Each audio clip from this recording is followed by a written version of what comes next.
It's Wednesday, December 13th, 2023. Let's talk about the news.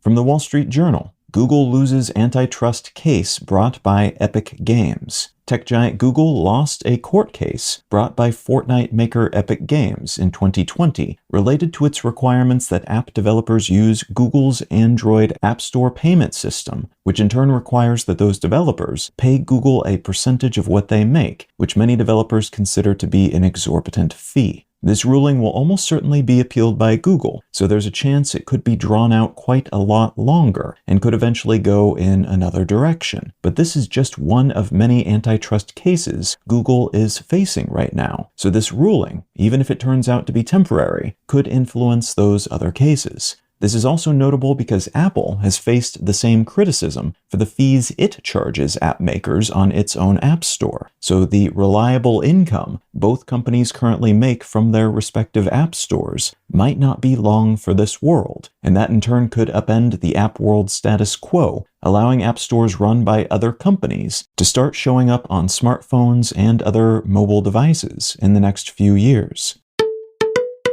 From Bloomberg, Amsterdam cuts speed limits 40% to improve road safety. The Dutch capital city Amsterdam has dropped the automobile speed limit throughout the entire city from 50 kilometers per hour to 30 kilometers per hour, which is about 31 miles per hour, down to less than 19 miles per hour, in order to improve road safety. Research has shown that reducing the speed limit in cities in this way tends to reduce the number of serious car-related accidents by up to 30%, while also significantly reducing traffic-related noise and the overall number of cars on city roads, helping with traffic and pollution. Similar efforts in other European cities, including Brussels, Madrid, and Paris, have been successful in that they achieved those aforementioned goals, and they were generally well received by citizens, especially after issues related to the initial rollout were worked out.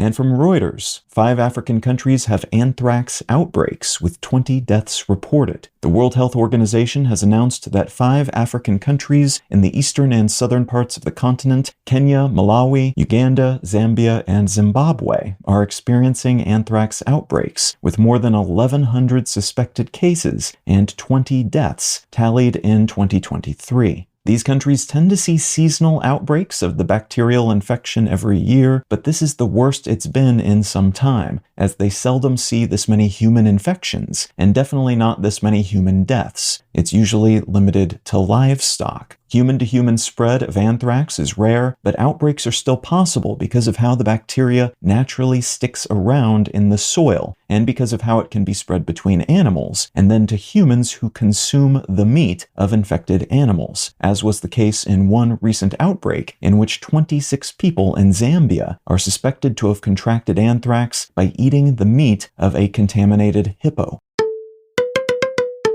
If you're finding some value in One Sentence News, consider leaving a quick review wherever you get your podcasts and/or sharing the show with a friend. You can find out more about this show or subscribe to the email version at onesentencenews.com. And you can support this and other related projects, like the Let's Know Things and Brain Lenses podcasts, at understandery.com.